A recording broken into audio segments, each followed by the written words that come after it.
But first, this is a program that is thankful of our modern history, that is respectful of the people who came home from World War II and built this country into the place worth defending each and every day. Well, as you'll have heard today, the last of the Rats of Tobruk has left us. More than 14,000 men ended up serving their country in that part of the theatre of World War II, the Libyan port, of course, of Tobruk. Well, Tom Pritchard is the last, and he has died today aged 102.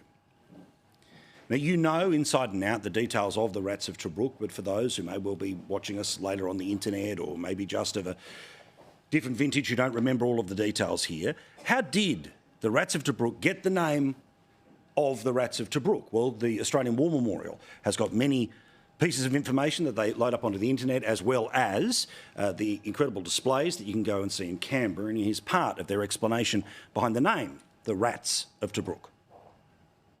Because the Tobruk garrison was forced to dig in under constant bombardment, the Nazi propagandist Lord Haw declared that they were caught like rats in a trap. The men, hearing this on the radio, adopted the name as a defiant badge of pride and became the Rats of Tobruk. Major General Leslie Morshead was their very aggressive commander. A Gallipoli veteran, his troops dubbed him Ming the Merciless.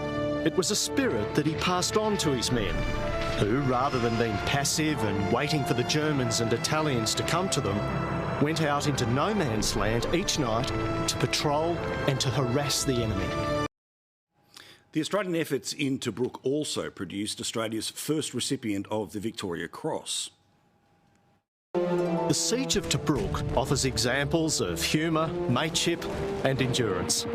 It also has its stories of great heroism.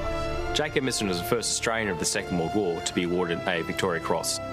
Jack was involved in a very bitter, bloody hand-to-hand action on the night of the 13th of April, where he saved the life of his commanding officer, but he was mortally wounded in action.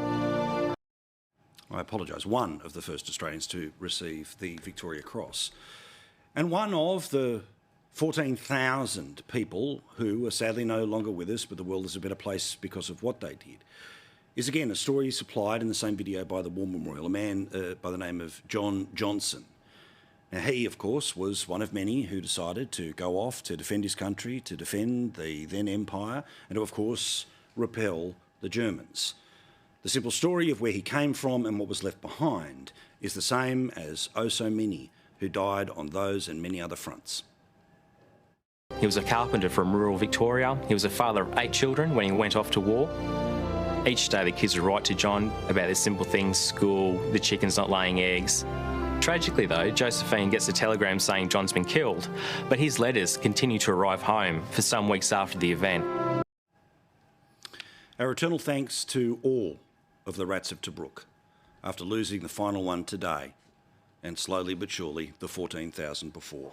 Strength and love to Tom Pritchard's family, to John Johnson's family, and to everyone else who served their country, not just on that, but in every other theatre of war.